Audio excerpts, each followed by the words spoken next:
Zaman ifade ettiğimiz gibi milletimizin, İslam aleminin 7 milyar insanlığın kurtuluşuna vesile olacak çalışmalardan eylesin. Günümüz hayırlı olsun, toplantımız hayırlı olsun. Önemli gelişmeler yaşandı.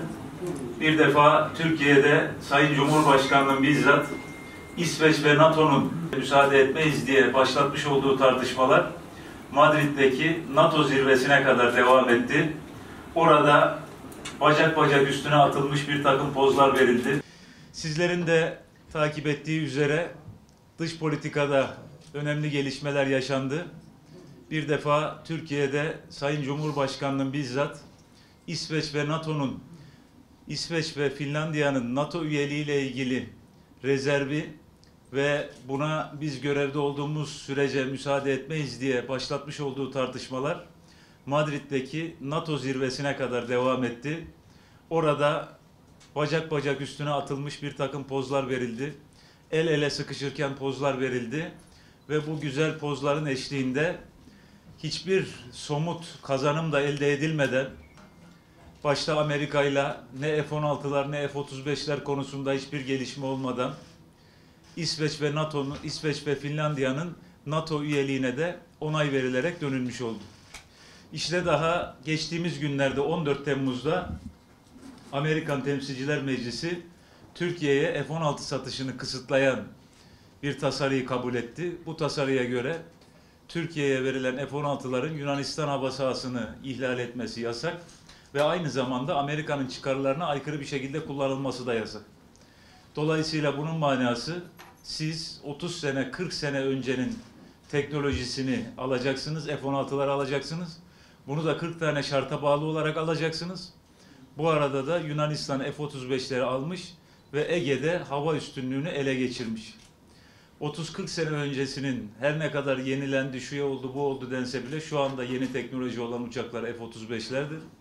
F-16'larına kapıda bekleyerek talip olacaksınız. Bunu da alırken bu şartlara bağlanacaksınız. Gerçekten de üzücü bir durum.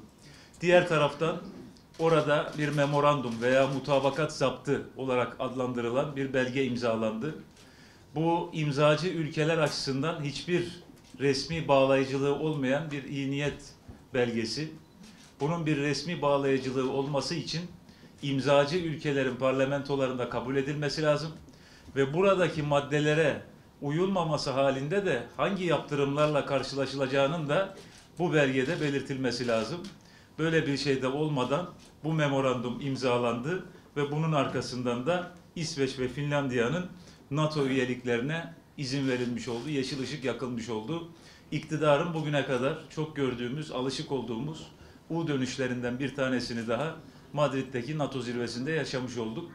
Bu noktadan sonra İsveç ve Finlandiya NATO'ya da kabul edildikten sonra kendi iç hukukları gerekçesiyle, Avrupa Birliği ilkeleri gerekçesiyle bu mutabakat zaptını, bu memorandumu geçiştirebilirler, uymazlar. Ve böyle bir durumda Türkiye'nin elinde hiçbir yaptırım imkanı da maalesef yoktur.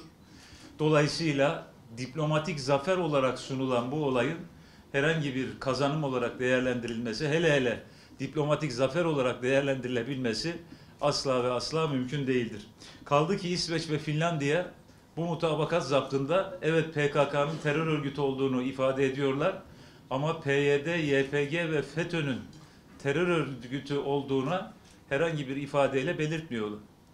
Bunların açık bir şekilde terör örgütü olarak bu mutabakat zaptında belirtilmediğini açık bir şekilde görüyoruz. Sonuç olarak Avrupa Birliği'nin kapısında 60 seneden beri bekletilen ve halen de üyelik ısrarını sürdürüp kapıda beklemeye devam eden Türkiye, İsveç ve Finlandiya'yı 2 ay dahi NATO'nun kapısında bekletememiştir. Böyle bir U dönüşünün Sayın Cumhurbaşkanı'nın vetosunu son anda çekmesinin arkasında zirveden kısa süre önce Biden'ın kendisine telefon açmasının ve orada bir ikili görüşmenin yapılmasının, bunun vaat edilmesinin etkili olduğu anlaşılmaktadır. Tabii dış politika ile ilgili önemli diğer bir husus da Biden'ın ziyaretinde Amerika ve İsrail'in bir stratejik ortaklık deklarasyonu yayınlamaları 14 Temmuz 2022'de. Buradaki açıklamalar doğrudan okumak istiyorum. Önemli kelimeler içeriyor, önemli ifadeler içeriyor. Amerika Birleşik Devletleri'nin İsrail'in güvenliğine olan kalıcı taahhüdünü yeniden teyit ediyoruz. Ülkelerimiz Amerikan-İsrail stratejik ortaklığının ortak değerler, ortak çıkarlar ve gerçek dostluk temeline dayandığını bir kez daha en güçlü şekilde teyit etmektedir.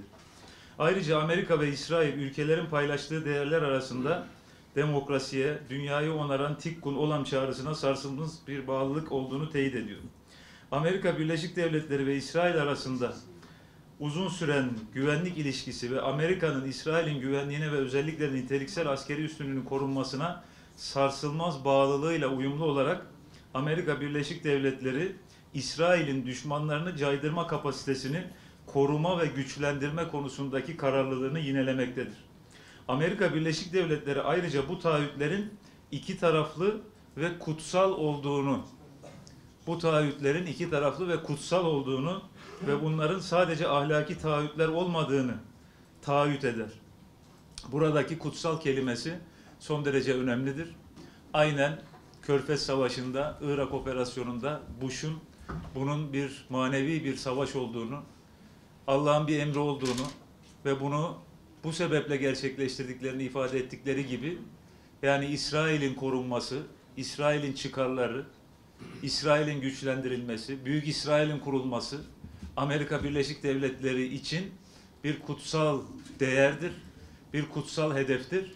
Bunun bu deklarasyonda ortaya konulduğu açık bir şekilde ortaya çıkmıştır. Tabii bu arada arkadaşlarımızın verdiği üzücü bir haber, fikir dünyamızın mimarlarından, edebiyatımızın çınarlarından Rasim Özdenören vefat haberini aldık. Allah gani gani rahmet etsin, mekanı cennet, makamı âli olsun. Bütün milletimizin de başı sağ olsun. Yakınlarına da, sevenlerine de, bütün milletimize de başsağlığı ve sabır niyaz ediyoruz.